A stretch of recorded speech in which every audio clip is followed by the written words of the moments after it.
आज महायुतीकडून शिंदे गटाचे प्रतापराव जाधव उमेदवारी अर्ज भरणार आहेत, तर शेतकरी नेते रविकांत तुपकर सुद्धा अपक्ष उमेदवारी अर्ज दाखल करतील।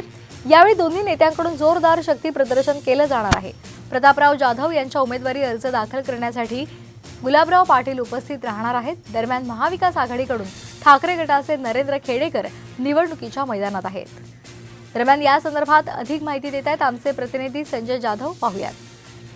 बुलढाणा लोकसभा मतदारसंघाची आता निवडणुकीला सुरुवात झाली आहे। आज दोन तगडे उमेदवार आज आपला नामांकन अर्ज सादर करणार आहेत। त्यामध्ये शेतकरी नेते रविकांत तुपकर आणि महायुतीचे उमेदवार खासदार प्रतापराव जाधव हे उमेदवारांचा नामांकन अर्ज आपला सादर करणार आहेत। या नामांकन अर्ज सादर करतेवेळी मोठ्या प्रमाणात शक्ती प्रदर्शन दोन्ही बाजूने होणार आहे। त्यामध्ये शेतकरी संघटनेचे जे नेते आहेत रविकांत तुपकर यांच्यासाठी मोठी भव्य रॅली जिल्हाभरातून शेतकरी एकत्रित होणार आहेत आणि त्यामध्ये मोठी रॅली शहरातून काढण्यात येणार आहे। शक्ती प्रदर्शनाच्या माध्यमातून ते नामांकन अर्ज आपला सादर करणार आहेत। तसेच महायुतीचे उमेदवार प्रतापराव जाधव हे सुद्धा उमेदवारीचा अर्ज आपला भरणार आहेत आणि त्यांच्या उमेदवारासाठी गुलाबराव पाटील माजी मंत्री हे उपस्थित राहणार आहे आणि त्यांच्या माध्यमातून मोठी रॅली काढण्यात येणार आहे। त्यांचं सुद्धा शक्ती प्रदर्शनाचं भव्य चित्र इथं दिसणार आहे। त्यामुळे या बुलढाणा जिल्ह्यामध्ये लोकसभेला मोठ्या प्रमाणात सुरुवात झालेली आहे आणि या आजपासून प्रचाराला सुरुवात होणार आहे।